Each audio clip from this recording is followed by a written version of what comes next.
My dad beat me and disowned me on my 18th birthday like he'd been waiting for it. Reddit stories. It happened in the kitchen while my brother got celebrated and I got erased. That night split my life cleanly into before and after. Sup Reddit. I'm Nolan, 22, male, and the day my life split cleanly into before and after was my 18th birthday, the night my dad beat me, disowned me, and told me I was a failure he wished he'd never had. Funny thing is, that wasn't even the worst part. The worst part was how unsurprising it was. See, when you grow up as the invisible son in a picture-perfect family, you spend years convincing yourself you're just imagining things. That you're oversensitive, dramatic, ungrateful. That the reason your younger brother gets parades thrown for breathing while you get scolded for existing is because you're different. Whatever the hell that means. My house was a 2-story craftsman with white trim, warm porch lights, and hedges so perfectly manicured you'd think my dad was training to be a topiary surgeon. Neighbors loved us. Teachers loved our Christmas cards. Evan, my brother, 2 years younger, was the golden centerpiece of every conversation. He was the miracle baby. The survivor after 3 miscarriages. The sun around which my entire family orbited. And me? I was the practice child. The draft version. The one they got stuck with until Evan arrived right on cue. People always told me I was lucky to have a close family. They didn't see the inside of the house, the tension, the hierarchy, the quiet rules. They didn't see my dad's jaw clench whenever I walked into a room.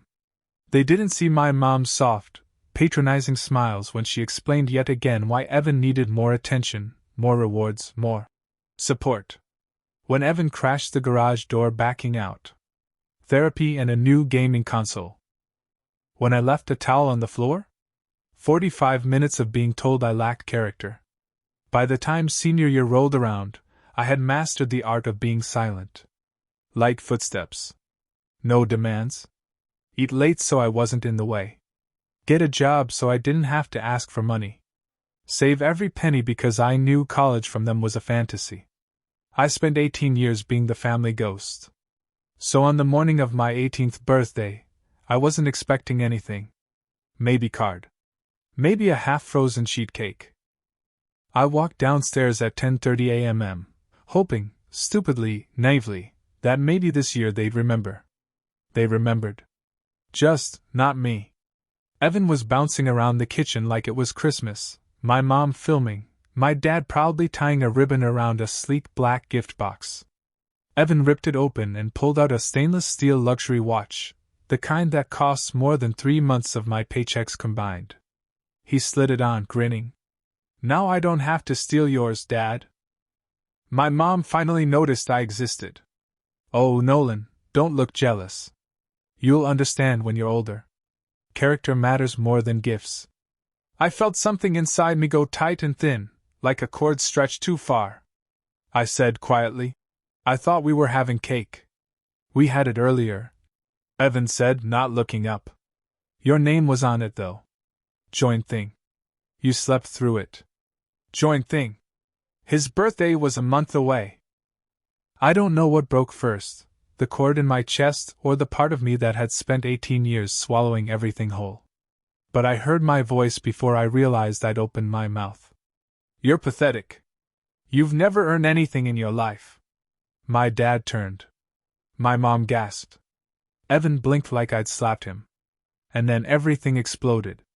My dad slammed me against the refrigerator so hard the handle rattled. Called me a failure. A mistake. Raised his fist and drove it into my ribs until I couldn't breathe.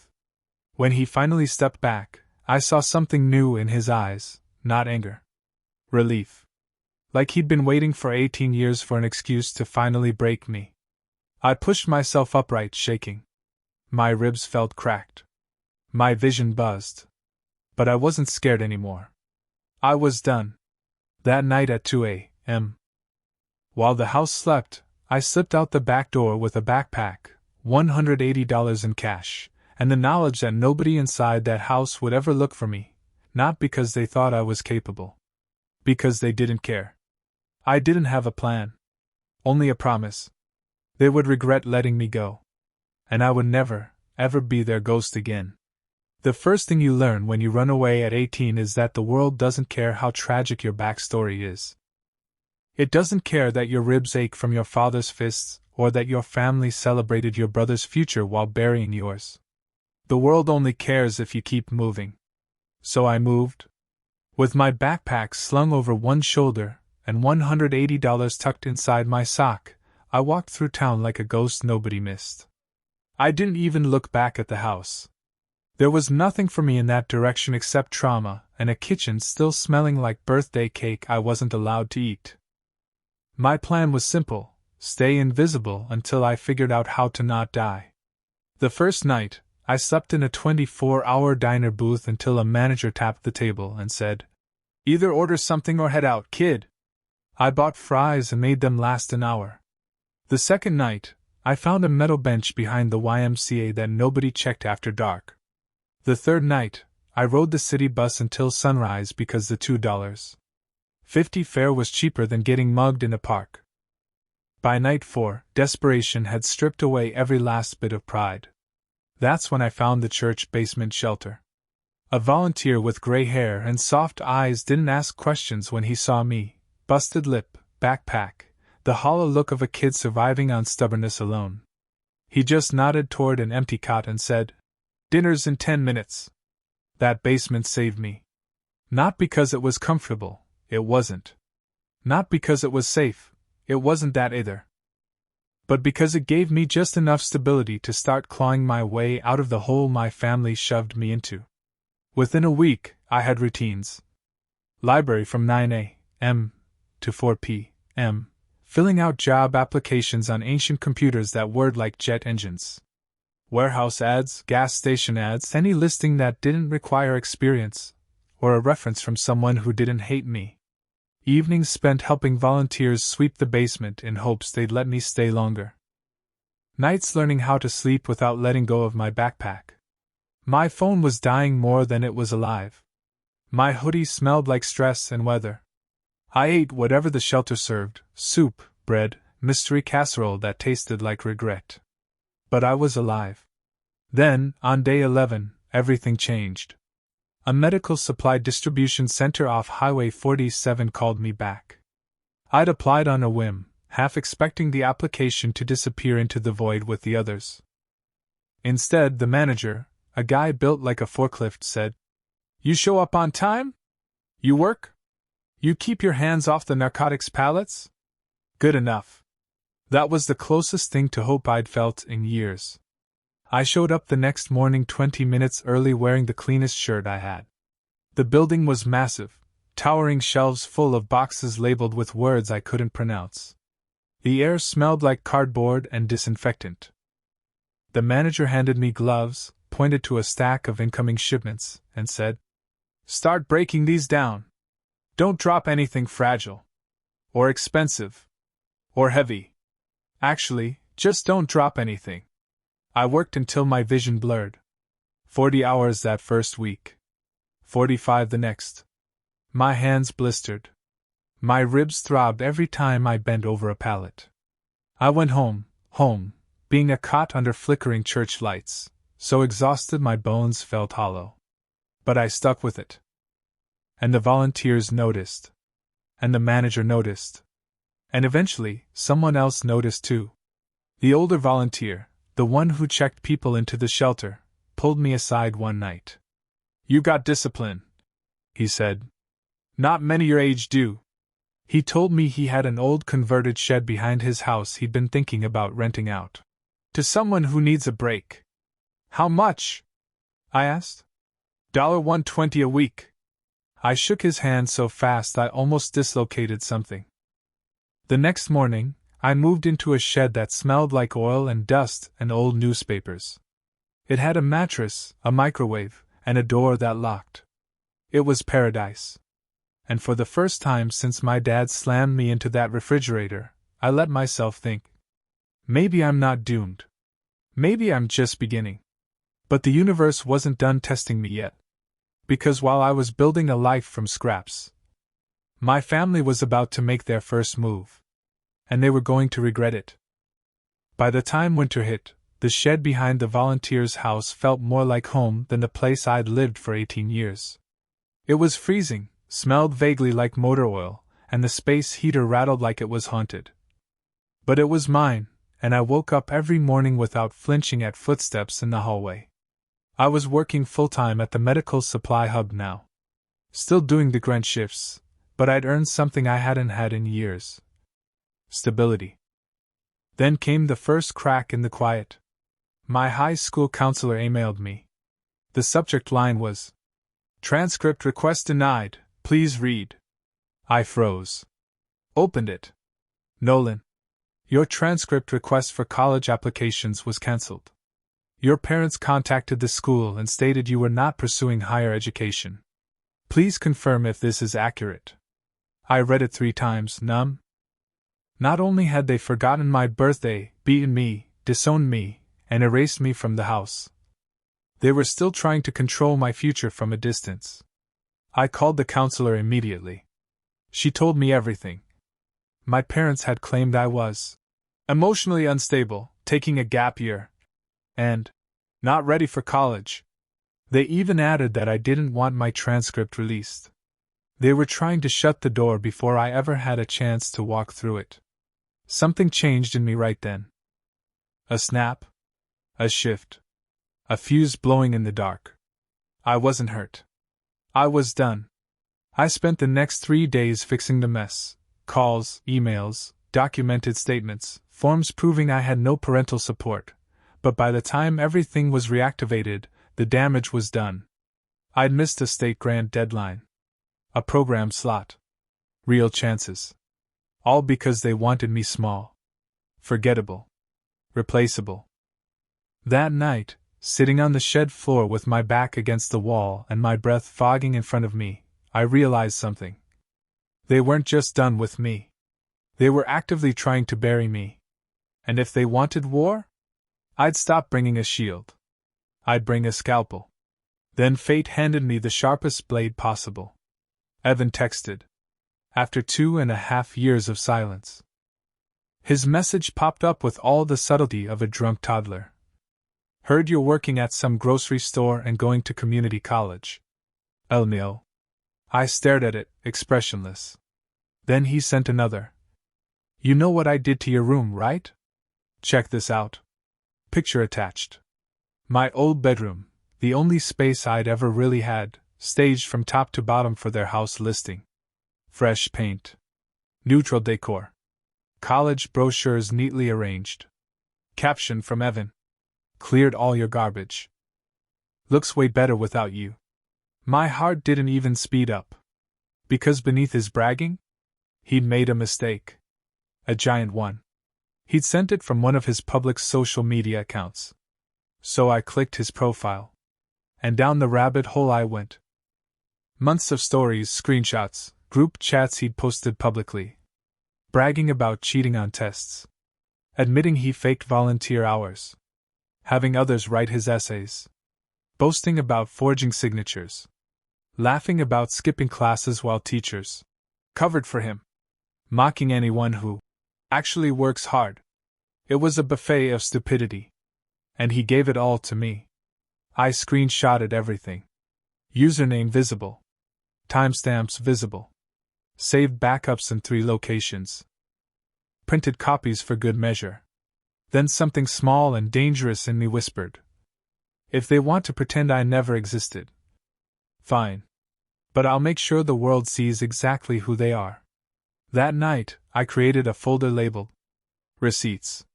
Inside it, I placed every screenshot, every post, every brag, every admission. Then I opened another folder. House. Because I wasn't just getting ready to defend myself. I was preparing to dismantle them. Quietly, surgically, completely. In a way they'd never see coming until the consequences landed like a falling roof beam. This was my turning point. Not running anymore. Not hiding. Not surviving. Building. Planning. Becoming someone they would never again be able to touch or diminish. They made me a ghost. Now I was going to haunt them. Once I started digging, I didn't stop. It became a ritual. After work, After classes, after eating whatever microwave experiment I'd thrown together, I'd sit at the shed's wobbly desk with my laptop and hunt. Not for revenge. For truth. Because once you stop looking at your parents as gods and start looking at them as people, you start seeing the cracks. And when you shine a flashlight into those cracks, sometimes the whole wall caves in. The wall started with the house. The for sale listing wasn't hard to find. Bright photos, generic copy, and the kind of real estate optimism that screams desperation. But something about it felt off. Too polished. Too curated. So I went deeper. County records. Building permits. Old MLS archives. HOA notes. Insurance filings. Public access court records. Like a scavenger hunt for buried dysfunction. And the dysfunction wasn't just buried. It was rotting. I found 3 documented basement floods. A foundation crack flagged as structurally significant. A failed sump pump replacement they never fixed. HOA complaints about drainage issues affecting the property. A small claims lawsuit from a previous owner about the same flooding. A permit my dad filed with the county describing a temporary patch instead of real repair. Every document made my eyebrows go higher. Every PDF added to my quiet, simmering clarity. My parents were trying to sell a house with known structural defects without disclosing them. That's not just shady. That's fraud. Like actual illegal fraud. And if they managed to offload the house before the damage showed, the buyer would be screwed. But so would my parents once the truth came out. They weren't just morally questionable. They were cornered animals chewing their own leg to escape a trap of their own building. When I realized that, something clicked in me. They had spent my entire life telling me I was the problem. The disappointment. The burden. But their whole world was collapsing, financially, socially, legally. Without me anywhere near it. They were sinking themselves. I was just documenting the splash. Meanwhile, my life, the life they swore I was too stupid, lazy, or unworthy to have, was taking shape. I enrolled in community college. Got a dependency override because I could prove I had no parental support. Scraped together tuition from warehouse overtime. Bought textbooks second-hand or borrowed. Studied at the library because the shed didn't have real heat or enough outlets. And slowly, I started winning. My business professor noticed my work ethic. My grades crept up. I got invited to join the first-generation support program. Made Dean's List. Shellacked my finals. Got promoted at work, not big money, but recognition. For the first time in my life, people said things like, "You're sharp. You're reliable. You're good at this. You're going places."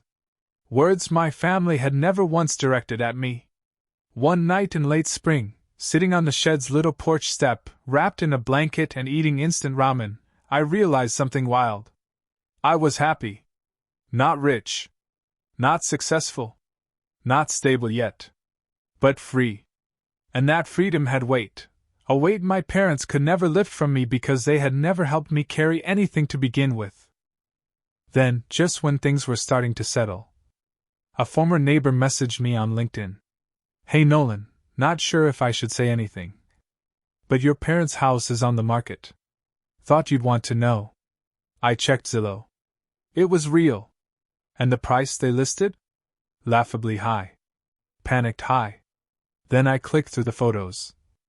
And saw the one thing that turned my stomach to stone. My old room. Staged. Sterilized. Erased. Rebranded as Evan's Study Lounge. My entire childhood scrubbed clean like I never existed. They finally got the perfect family they always wanted. Mom. Dad. Golden son. No Nolan. I stared at that screen a long time. Then I opened my receipts folder. Then my house folder. Then a blank document titled Strategy. Because my parents always told me I was a failure. But now, I wasn't a failure. I was the reckoning. After the open house and the Zillow photos and the staged live Evan's study lounge. I didn't rage. I didn't cry. I didn't spiral. I organized. Every binder. Every document. Every screenshot. Every HOA note. Every permit. Every violation. Every shred of evidence that proved my parents were trying to sell a mold-ridden, flood-prone, structurally compromised house to some unsuspecting buyer. I didn't fabricate anything. I didn't embellish. I didn't need to. Reality was damning enough. The more I organized, the clearer the picture became. My parents weren't unlucky. They weren't struggling. They weren't victims. They were sloppy criminals in a collapsing financial Jenga tower. So I waited. I worked. I went to class. I studied. I built myself piece by piece.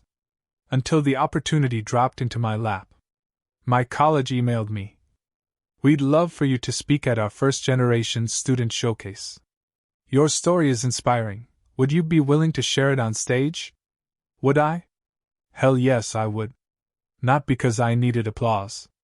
Not because I wanted attention. But because my parents had spent my entire life drowning my existence in silence. And now an institution wanted to put a microphone in my hand. And I knew exactly who would see it. Small towns talk. Parents gossip. Facebook posts travel faster than light. So I said yes. And as the date approached, I prepared. I wrote a speech that was honest but not vindictive. Raw but steady. Painful but hopeful. I didn't name my parents. I didn't need to. Every line was a scalpel, not a hammer. The night of the event, the auditorium was packed. Students. Faculty. Local news. Parents. Probably mine too, watching online or doom-scrolling for gossip. When I stepped up to the podium, the lights hit me full in the face. My hands didn't shake. I told them about hiding in library corners. Sleeping in shelters. Working double overtime. Teaching myself Excel in the dark because the shed outlets sparked if you used more than one at a time. Applying to college without support. Not having a safety net. Building myself with nothing but willpower and borrowed Wi-Fi. I didn't play it up. I didn't dramatize. I just told the truth. When I finished, the room stood. A standing ovation. My professor hugged me. Students cried. The dean shook my hand. Someone from the communications office asked if they could feature me on the school's homepage. I walked off that stage and felt something in my chest click into place. This right here, was the life they swore I'd never have. By morning, the video was everywhere. Hundreds of shares. Comments. Messages from strangers. Old classmates texting that they had no idea. Guidance counselors reaching out. And then, a screenshot landed in my inbox. A comment on my speech from my mother. This is full of exaggerations. Some people don't appreciate everything their families sacrifice. Perfect. Absolutely perfect. Because now the community wasn't whispering about me. They were side-eyeing my parents. And while that storm brewed online, I moved to phase 2. The house sale was nearing inspection. The buyers were excited. Packing. Planning. Dreaming. They had no idea the basement they'd be inheriting turned into a lake every spring. So I mailed them a package. Anonymous, clean, sent through a forwarding service 3 states away. Inside. The flooding permits. The contractor complaints. The HOA drainage minutes. Old MLS disclosures. Photos showing water stains my parents painted over. The lawsuit from the previous owner. And a typed letter. This property has undisclosed structural damage. If you close, you will be liable for all repairs. Please ask your inspector to review the foundation permits and known water intrusion history. 4 days later. The listing vanished. The buyers backed out. The agent's comments turned off. Small-town realtors started whispering. The house became radioactive. My parents were cornered. Behind on the mortgage. Unable to sell. Facing a $35,000 structural repair minimum. And I didn't lift a finger beyond showing the truth. Phase 3? Evan. His big college apps. His scholarships. His extracurriculars. All built on cheating and fabricated volunteer hours he bragged about online. I didn't send everything. Just enough. Just to the admissions integrity offices of his top schools. Not to destroy him. Just to remind him. Actions matter. Lies matter. People matter. Even the brother you tried to erase matters. 2 weeks later, the gossip hit the grapevine. Evan's acceptance was under review. Scholarship delayed pending documentation. Application flagged. Not denied. Just watched. Enough to keep him up at night. And then, 3 weeks later, my parents showed up outside my apartment. Tired. Gray. Deflated. Like life had finally landed the punches they once reserved for me. And when they said, "We need your help," I didn't feel guilt. Or pity. Or fear. I felt calm. Because for the first time in my entire life, I was the one with power. After the apartment confrontation, after I told them to stay gone, after I made it crystal clear that whatever family they thought we were wasn't something I recognized anymore, things went quiet. Not peaceful quiet. Predator in the grass quiet. 3 whole weeks of it. 3 weeks with no unknown calls, no surprise texts, no vague attempts at guilt-filled reconciliation. And I should have known better. Silence was never mercy with them. It was strategy. Because when someone like my dad loses control, he doesn't accept it. He waits for an opening. And someone like Evan? He doesn't reflect or apologize. He festers. So when things finally broke, they didn't break gently. It happened on a Tuesday night. I'd pulled a late shift at the campus admin office. It was cold, the kind of cold that makes every inhale feel like a chore, and all I wanted was microwaved ramen and sleep. The moment I stepped onto my apartment floor, I knew something was wrong. My door was open. Not kicked in, not splintered. Just cracked. An inch wide. Like someone had slipped out in a hurry. I didn't go inside. Didn't touch the doorknob. Didn't say a word. I stood perfectly still, listening. Silence. I used my phone flashlight to skim through the crack. Drawers dumped. Clothes everywhere. My mattress flipped. The small fireproof safe, the one I kept under the bed, dragged out, dented, pried open. The world tunneled in around me. Someone had been in my space. My one safe place. I backed away, walked down the stairs, outside to the parking lot, and called 911. The dispatcher told me to wait outside until officers arrived. I did. Heart going 200, breath sharp and thin. When the cops came, we entered together. It was worse up close. Every box I owned opened. Every bag rifled through. Every photograph scattered. Every piece of clothing tossed. Except nothing of monetary value was missing. My laptop? Still there. My wallet? Untouched. The emergency cash I kept in an envelope under the sock drawer? Still there. But the safe. The safe had contained my birth certificate, my social security card, my truck title, my diploma, a few sentimental things. And all of that was gone. Documents. Identity. Control. The officer on scene asked me the usual questions. Anyone know your schedule? Yes. Anyone with keys? No. Anyone with a grudge? I just stared at him. I have a guess. I pulled up the building's hallway camera feed on my phone, a little cheap unit I installed months ago after a weird break-in rumor went around the complex. And there he was. At 6:47 p.m., hood up. Face down. But unmistakable. Evan. Same height. Same shoes. Same twitchy walk. He walked straight to my door. Used something, a bump key, maybe, popped it open. Walked in. Stayed 40 minutes. Left with a backpack he didn't arrive with. The officer exhaled through his teeth. That's enough for a report. I nodded. Didn't say anything else? Because if I spoke, I might have screamed.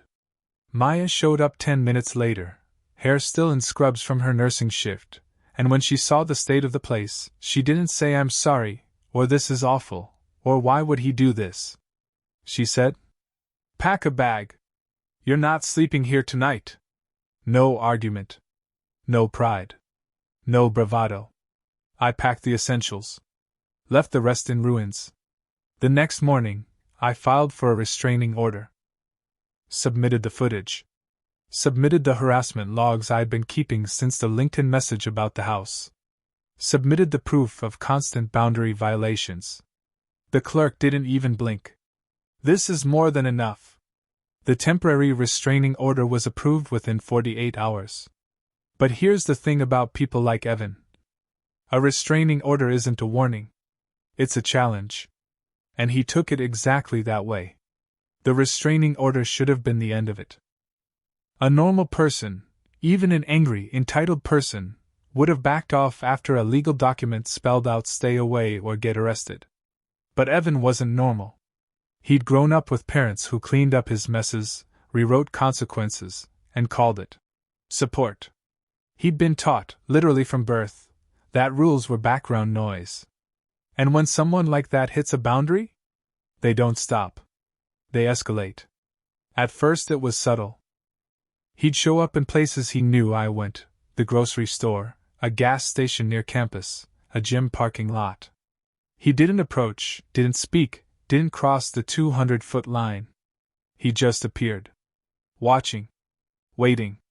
It was psychological warfare in skinny jeans and cheap cologne. Maya hated it. Every time she'd see him, her jaw would lock tight enough to crack teeth. He's trying to make you slip, she'd say. He wants you to break the order so he can spin it. So I stayed calm. Documented everything. Screenshots. Timestamps. Photos from a distance. But the thing about someone unraveling? They always go too far. And Evan, blessed golden child of delusional parents, went Olympic level too far. It was a Wednesday. Clear sky. Quiet morning.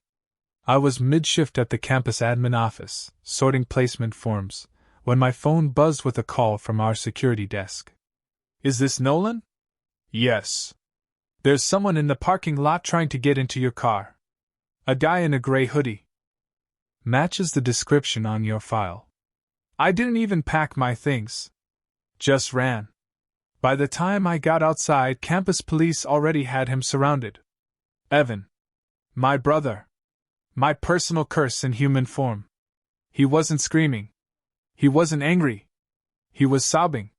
Hunched over, face red, hands shaking, mumbling something about fixing things, and just needing to talk, and you don't get to leave me too. It would have been almost pathetic if he wasn't holding an actual crowbar. Campus police saw me and motioned for me to stay back. No contact, one of them reminded me. You're protected. Stand over there. So I stood. Just watching. Watching Evan unravel in real time, the golden boy with everything handed to him, now crying in a parking lot because life had finally said, no. The officer nearest him said, you violated a protective order. You understand that? Evan just shook his head violently. He's my brother. That's not how this works. They cuffed him. He didn't fight. Didn't shout. Just kept crying these angry, confused sobs. The kind a kid makes when the world stops revolving around them for the first time. One officer walked over to me afterward. You want to give a statement, Nolan? I nodded. My voice was steady. Too steady. Yes. Every detail. By the time I finished, Evan was already being driven downtown for booking. That night, my phone blew up. Unknown numbers. Blocked caller IDs. Voicemails from my mother sobbing so dramatically it sounded like bad theater. Nolan, you didn't have to do this. He's your brother. He's fragile. He's going through so much. Then my father's voice, furious, ragged. You're destroying this family. Fix this. Fix it. Then one last message. Your mother fainted. Are you happy now? I didn't respond to any of it. Just forwarded everything to my attorney and the DA's office. Evan ended up with a misdemeanor charge for violating a protective order, a second charge for possession of burglary tools, mandatory counseling, court fees, 6 months of probation. He was also banned from campus, which meant his fallback community college enrollment evaporated. And for the first time, the golden boy faced consequences that didn't magically evaporate with a parent's signature. Meanwhile, I kept moving forward. My degree. My job. My future. Every step I took forward was another rung he slipped down. And somewhere in all that chaos, all that fallout, I realized something. I didn't want revenge anymore. Not the rage-fueled kind. Not the dramatic kind. Not the kind where you wait for applause after the villain falls. Because this wasn't a movie. This was just life. And life had already done my job for me. I didn't need to destroy them. All I had to do was stop letting them destroy me. But that didn't mean there wasn't one more moment coming. One final reckoning. One last time they tried to claw back into my life. And the day it happened, I was finally strong enough to look them in the eyes. And say no. After Evan's arrest, after the hearings, after the restraining orders stacked up like unpaid bills, life finally slowed. Not peaceful. Not quiet. Just breathable. I moved into a new apartment with better locks, better lighting, and neighbors who minded their business. Maya painted one of the walls blue because she said it made the place feel like someone actually lived there. I bought a real couch, not a hand-me-down, not from Craigslist, mine. My boss bumped me into a higher position because you're the only one here who doesn't panic when the system does something stupid. For the first time in my memory, I had a life that wasn't built around survival. I was building a future. And that's exactly when my past came knocking. Literally. It was a Sunday morning. Maya and I were eating leftovers on the couch while a documentary droned in the background. My phone lit up with a text from an unknown number. Nolan, please answer your door. I frowned. Who even? A second text came through instantly. We just want to talk. My entire body froze at the we. I stood up slowly and walked to the peephole. They were both there. My mother wringing her hands like she was auditioning for sympathy. My father standing stiff, jaw clenched, the posture of a man who thought if he squared his shoulders enough, he'd look like authority again instead of a cautionary tale. I didn't open the door. Didn't say a word. Just watched. My dad finally spoke through the wood. Nolan, he said, voice rough. We need help. Of course they did. When the world stops cushioning a person, you find out if they can walk. My parents couldn't even crawl. My mom tried next, voice trembling in that performative way she used whenever she needed someone to cast her as the tragic figure. Your father lost his job. Evan's been different since the arrest. He won't leave the house. We're drowning, Nolan. We can't keep living like this. Maya stood behind me quietly, arms folded, watching me like she wasn't sure if I'd explode or laugh. But all I felt was clarity. They weren't here for an apology. They weren't here for closure. They were here for a lifeline. Not because they saw me as a son, but because I was the last functioning adult with their last name.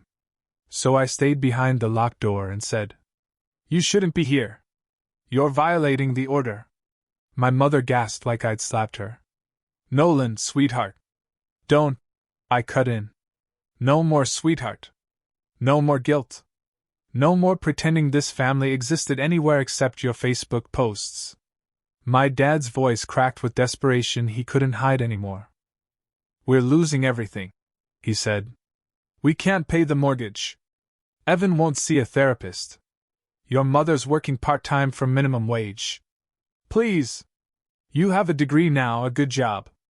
I let the silence stretch until even they realized how pathetic it sounded. Then I said the one truth they'd spent my entire childhood refusing to understand. You taught me I was on my own. Now you get to live by your own lesson.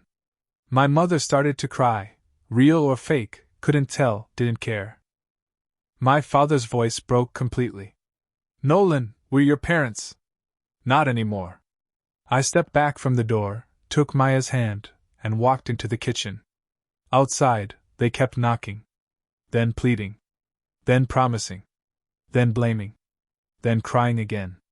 It went on for almost 10 minutes. And then, like everything else in my life that had once towered over me, they finally gave up. The hallway fell silent. Maya squeezed my hand. You okay? I didn't answer right away. Because the truth was strange. I wasn't shaking. I wasn't angry. I wasn't relieved. I felt nothing. Absolutely nothing. And maybe that was the real closure. Because hatred means someone still has space in your life. Nothing means the door is finally closed, from my side. But the story wasn't over. Not yet. Because the next day, I got an email. A polite, professional message from a law firm I didn't recognize. Subject line: Notice of intent to pursue damages, family estate inquiry. And right then I knew. My parents weren't done. They were about to make the stupidest decision of their lives. The email was short, stiff, and confident in that way only people with no case at all manage to be. Our clients, Mr. and Mrs. Carter, believe you have interfered with the family estate, causing significant financial and reputational damage. I stared at it for a good 10 seconds before laughing. A real laugh. A holy hell, they'd finally snapped laugh. Maya walked in, hair damp from her shower. What's funny? I turned the laptop toward her. They're trying to sue me. She read it once and made a noise halfway between a choke and a bark. They don't even have an estate. Exactly. Because here's the thing. You can't sue your kid for telling the truth. You can't sue your kid for refusing to bankroll your life. And you definitely can't sue your kid for the consequences of your own fraud. Their lawyer knew it too. I could tell by the vague wording, the lack of dates, the absence of actual claims. This wasn't a case. It was a scare tactic. A last-ditch attempt from people drowning so fast they were grabbing at anything, even the sun they'd thrown out like trash. I replied with one line. All further communication must go through my attorney. 5 minutes later, my phone buzzed. Unknown number. Voicemail. My father's voice, low and panicked. Nolan, don't do this. You don't need a lawyer. We can resolve this as a family. Then my mother. Please, we didn't mean anything by it. Just call us back. We're desperate. Yeah. No kidding. Maya put a hand on my shoulder. You okay? I nodded. Because something unexpected had settled inside me. Not anger. Not fear. Not bitterness. Just clarity. They weren't powerful anymore. They weren't looming shadows. They weren't figures I had to outrun. They were small. People who'd built their lives on lies, favoritism, and denial. And now couldn't understand why the world refused to bend for them. I forwarded the email to an attorney recommended by my professor. He wrote back. They have no case. Respond to nothing. If they escalate, we counter. It was over before it even started. And for the first time in my life, the power dynamic flipped so completely it almost felt surreal. They were afraid of me. Not because I'd threatened them. Not because I'd harmed them. But because I had boundaries. Because I had proof. Because I had a life outside their control. And they had nothing left to take,